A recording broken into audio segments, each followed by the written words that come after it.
यहाँ पे मैं शुरू करूँ इससे पहले मैं आप लोगों से प्रश्न पूछूं। यूरोपीय कंपनियों का आगमन, हम लोग बात कर रहे हैं किसी कंपनी, किसकी बात कर रहे हैं? किसी कंपनी।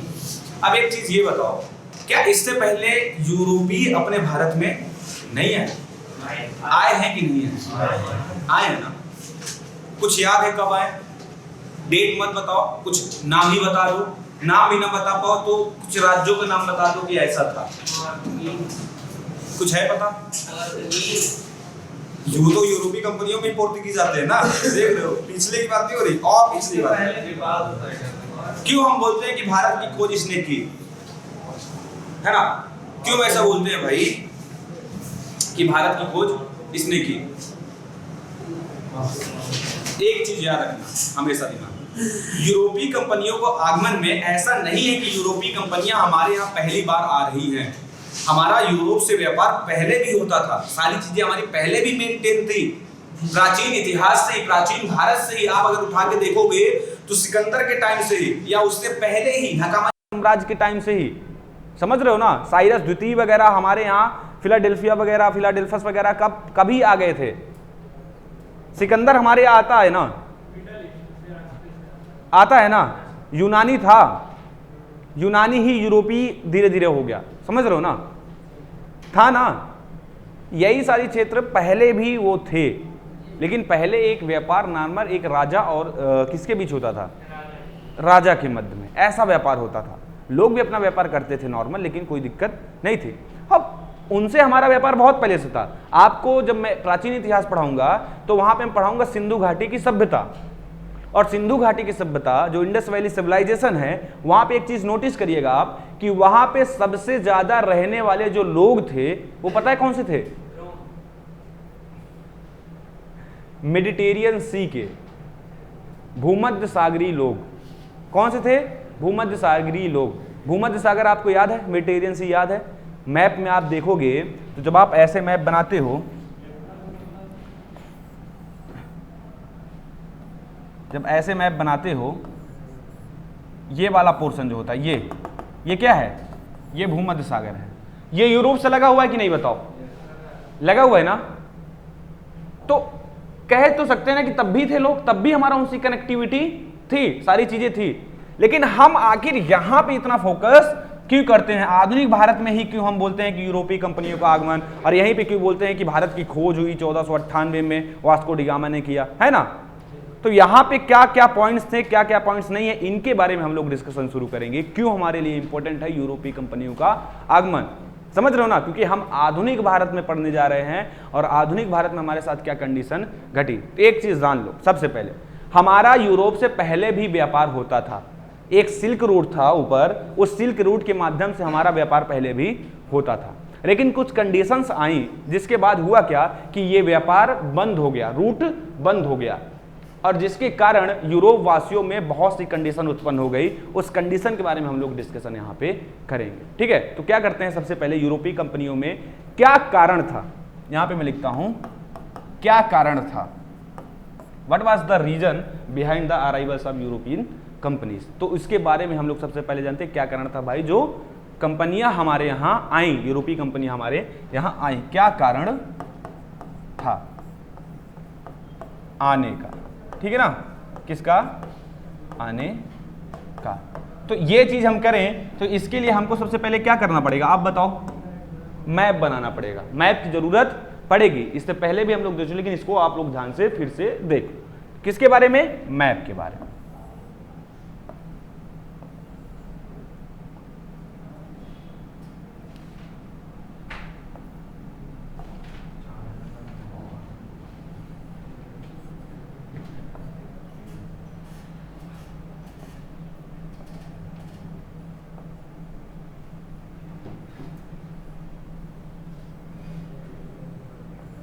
ठीक है, ये ऊपर उससे हमसे मतलब नहीं है, ये ऊपर आ जाओगे तो ऐसे ये क्या आएगा, बन जाएगा। ये इधर हम बना देते हैं थोड़ा सा, ठीक है? ये क्या है? यूरोप। ये ऊपर वाला जो क्षेत्र है ऐसे, ये ऊपर वाला क्या है पोर्शन? ये चाइना है, ये रसिया है, ये मिडिल ईस्ट है, समझ रहे हो ना? ये क्या है? मिडिल ईस्ट है। क्या बोलते हैं मिडिल ईस्ट को? हाँ, मिडिल वेस्ट है। क्या बोलते हैं इसको?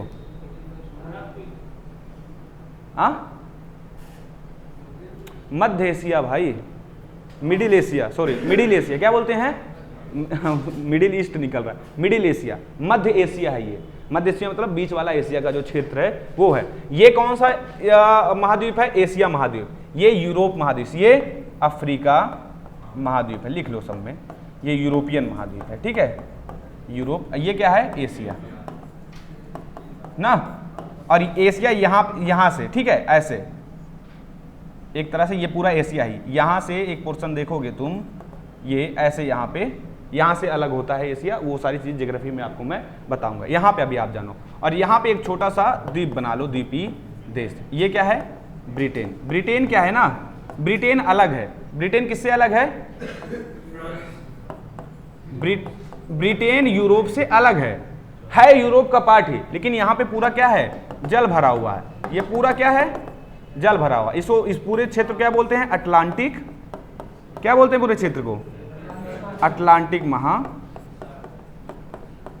महासागर इस पूरे क्षेत्र को बोलते हैं। ये चीज आपको पता होगी। और यहां पे जो पानी वाला क्षेत्र है तो इसको बोला जाता है इंग्लिश चैनल। क्या बोला जाता है? English channel. और इसी इंग्लिश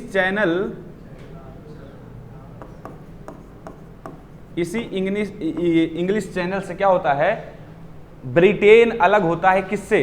फ्रांस से। किससे अलग होता है? फ्रांस से यहां पे अलग हो जाता है। ये एक नॉर्मल वो है, ठीक है ना, क्या बोलते हैं? नॉर्मल मैप है। और यहां पे स्पेन है, और स्पेन से ही लगा हुआ एक देश है जिसका नाम है पी। मैंने पी लिखा, यहां पे एस लिखा। ये पुर्तगाल है, ये स्पेन है, ठीक है। इस चीज को समझो आप। तो हमारा व्यापार क्या था? यहां पे हमारा व्यापार पहले भी होता था, समझो ध्यान से। हमारा व्यापार यहां पे क्या होता था? पहले भी होता था। और एक रूट बना हुआ था, उस रूट का क्या नाम था? सिल्क रूट था। इसको हम क्या बोलते थे? Silk route. इसको हम लोग बोला करते थे ना, याद हो तो, इसको सिल्क रूट बोलते थे। और तब जलीय मार्ग से व्यापार बहुत कम होता था। जलीय मार्ग से व्यापार कौन करता था? जलीय मार्ग से व्यापार करने वाले ये होते थे, ये अरब वाले। कौन? ये अरब वाले जो लोग होते थे ये करते थे, अरबवासी, अफ्रीका वाले। तो ये यहीं पे क्या करते थे? अरब सागर में। ये क्या है? अरब सागर है, यहीं से व्यापार कर लेते थे, इधर नॉर्मल व्यापार हो जाता था। लेकिन ऐसे कोई व्यापार करने नहीं आता था। तो ये सिल्क रूट से हमारा यूरोपीय वाले यहीं से जुड़े हुए थे, हम भी यहां से ऐसे इनसे क्या होते थे? कनेक्ट हो जाते थे, ऐसे जुड़ जाते थे। और यहां से ये लोग हमारे यहाँ जो भी चीजें होती थी हमारे यहाँ, या चीन, ये क्या है? ये चीन है। इधर ये वाला पोर्शन पूरा क्या है? चीन है, ठीक है। ये ईस्ट है, ये क्या है? पूर्वी क्षेत्र है। एशिया का जो पूर्वी क्षेत्र है ये वाला क्षेत्र है, ठीक। अब यहाँ पे एक चीज आप नोटिस करो, अभी तक यहां से व्यापार हो रहा था, लेकिन एक कंडीशन आती है, वो घटना का नाम है 1453। पढ़ा क्या रहे हैं हम लोग आपको? क्या कारण था? क्या कारण था जो यूरोपीय कंपनियां भारत में आगमन करती हैं? तो अभी तक क्या हुआ? अभी तक तो व्यापार सारी चीजें चल रही थी, कोई दिक्कत नहीं था। लेकिन होता क्या है कि तुर्क आक्रमण होता है 1453 में। कहां पे होता है? ये मिडिल एशिया में, मध्य एशिया में। अब मध्य एशिया में एक देश था, राजधानी थी एक तरह से रोम की, उसका नाम था कुस्तुनतुनिया। क्या नाम था? कुस्तुनतुनिया। कुस्तुनतुनिया पे तुर्कों द्वारा क्या किया गया? आक्रमण किया गया। तुर्की साम्राज्य, ऑटोमन साम्राज्य द्वारा क्या किया गया? आक्रमण किया गया और कुस्तुनतुनिया पर कर लिया गया कब्जा। जब कब्जा कर लिया गया तो ये बीच में पड़ता था, ठीक है। और ये रूट क्या हो गया? बंद हो गया, ब्लॉक हो गया। किसके लिए ब्लॉक हो गया? यूरोप वालों के लिए ब्लॉक हो गया, क्योंकि धर्म युद्ध वाली कंडीशन थी। यूरोपीय ईसाई धर्म को पालन करते थे और तुर्की मुसलमान, मतलब इस्लाम धर्म को पालन करते थे। और इसमें बड़ी दिक्कतें थी उस टाइम पे, ठीक है। इस्लाम नहीं चाहता था कि ईसाई आगे बढ़े और ईसाई नहीं चाहता था कि इस्लाम आगे बढ़े, तो एक दूसरे को हमेशा विरोधी के रूप में देखते थे। तो ये जाने देंगे क्या? ये व्यापार करने देंगे क्या?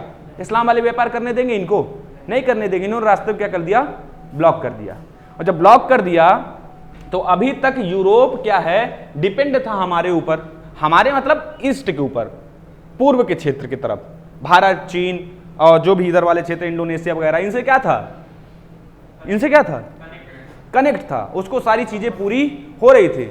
मसाले की जरूरत पड़ती थी, है ना, अनाज की जरूरत पड़ती थी, युद्ध वगैरह में सोरा का काम होता था, बम बनाने में काम आता है सोरा, ठीक है ना। इन सारी चीज़ों के काम होती थी, तो यहीं से पूरा होता था। लेकिन अब क्या होगा, अब तो भाई रास्ता ब्लॉक हो गया, अब अनाज की भी दिक्कत आ रही है, मसाले की भी दिक्कत आ रही है, और बहुत सी ऐसी वस्तुएं हैं, कपड़े सूती वस्त्र वगैरह की दिक्कत आ रही है, समझ रहे हो ना, बहुत सी ऐसी दिक्कतें जो आनी शुरू हो गई। तो अब क्या किया जाए, तो अब यूरोप वासी कुछ प्लान बनाएंगे। प्लान ये बनाएंगे भाई कि हम एक नए मार्ग किया करें, खोज करें, और उसमें सबसे पहला कदम उठाता है कौन, पुर्तगाल। कौन उठाता है, पुर्तगाल। पुर्तगाल का एक शासक था जिसका नाम था हेनरी। क्या नाम था, हेनरी। और उसकी नौसैनिक क्षमता और नौ यात्रा के कारण उसको नेविगेटर भी बोला गया, तो इसका नाम पूरा पड़ गया हेनरी द नेविगेटर, ठीक है ना। तो उसने शुरू में प्लान बनाया कि एक काम करो कि आप पूर्व की तरफ वाले जो रास्ते हैं उनके एक नए मार्ग की खोज करो, और नया मार्ग कैसा हो, सी रूट से संबंधित हो। कैसा मार्ग हो, सी रूट हो। तो सी रूट की शुरुआत करने के लिए ऐसी बातें सामने निकल के आई, ठीक है। तो उसने सबसे पहले 1488 में बार्थोलोम्यू डियाज को, कब, 1488 में बार्थोलोम्यू डियाज को बोला कि आप क्या करिए, शुरुआत करिए यात्रा की, ठीक है, यात्रा क्या करिए, शुरुआत करिए। और यात्रा की शुरुआत होती है कुछ दिनों में, लगभग एक सप्ताह से शुरुआत करता है, 88 वगैरह फिर वापस हो जाए, 3-4 महीने के टाइम पीरियड में वो दक्षिण अफ्रीका के सबसे निचले वाले क्षेत्र पे, कॉर्नर पे एक तरह से, ठीक ना, पहुंचता है, और उसी क्षेत्र तक वो जाता है और फिर वहां से वापस चला जाता है, और जहां से वो वापस जाता है उसी क्षेत्र का नाम पड़ जाता है केप ऑफ गुड होप। तो उत्तमासा अंतरीप उसको बोला जाता है, आशाओं का द्वीप जिसको बोला जाता है, वो नाम वहां पे पड़ता है। फिर आगे 10 साल बाद लगभग क्या आता है, पुर्तगाल से ही एक नए नाविक आता है जिसका नाम था वास्को डिगामा, और वो भारत के सूर्य की क्या करता है, खोज करता है। इसीलिए बोला जाता है कि भारत के खोजकर्ता कौन था, वास्को डिगामा था। लेकिन भारत के खोजकर्ता वास्को डिगामा नहीं था, भारत के सी रूट की, समुद्री मार्ग का खोजकर्ता कौन था, वास्को डिगामा था। और जब वास्को डिगामा यहाँ से आता है, यहाँ से ऐसे आता है, यहाँ रुकता है और यहाँ पहुँचता है, और जब यहाँ पहुँचता है तो यहीं पे कालीकट है जगह। क्या जगह है, कालीकट। कालीकट का शासक था जमोरिन। जमोरिन उसका नाम नहीं मिलता है शासक, ये एक उसकी क्या थी, उपाधि थी, एग्जैक्ट नाम नहीं मिलता है, ठीक है ना, ये इसकी क्या थी, उपाधि थी। तो कालीकट में ही जमोरिन नामक शासक इसका स्वागत करता है, वेलकम करता है, किसका, वास्को डिगामा था। इससे पहले भी इसकी लड़ाई होती है बीच में अरब व्यापारियों के साथ, क्योंकि अरब व्यापारी उस पर डोमिनेट कर रहे थे वहाँ पे, तो वो किसी दूसरे को आना नहीं दे चाह रहे थे कि कोई दूसरा भी आके यहाँ पे व्यापार करना शुरू करे, ठीक है। ये भी प्रश्न आपसे पूछ लेता है कि वास्को डिगामा किसकी सहायता से आया था, तो अब्दुल मजीद नामक एक क्या था, व्यक्ति था, जिसके अरबी व्यक्ति था, अरब व्यक्ति, अब्दुल मजीद नाम था, जिसकी सहायता से लगभग 3 महीने की यात्रा वो करता है और भारत पहुंचता है और फिर यहाँ से व्यापार करता है। देखो ये एक कनेक्टिविटी है, क्या है ये, कनेक्टिविटी है। अब यहाँ से हम लोग स्पेशल पढ़ना शुरू करेंगे कि आखिर क्यों जरूरत हमको पड़ी थी। हम अभी तो कारण जान रहे थे ना कि हमको नए मार्गों की जरूरत क्यों पड़ी, क्यों यूरोपीय कंपनियां यहाँ पे आई।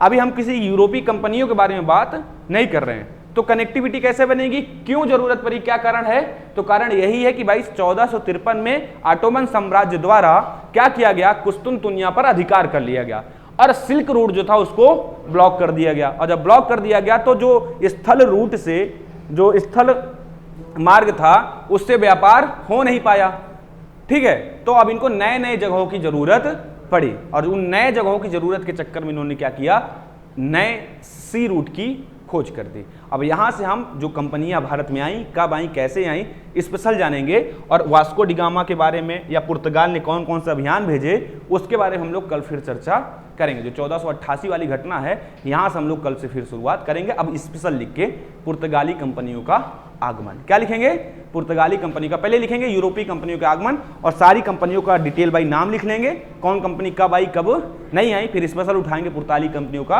आगमन और मैप के साथ एक बार मैं आपको फिर वास्को डिगामा के बारे में बता दूंगा, तो आपको चीजें क्या हो जाएंगी, क्लियर हो जाएंगी। ठीक है, आज इतना ही रखते हैं, फिर आपसे कल मुलाकात है।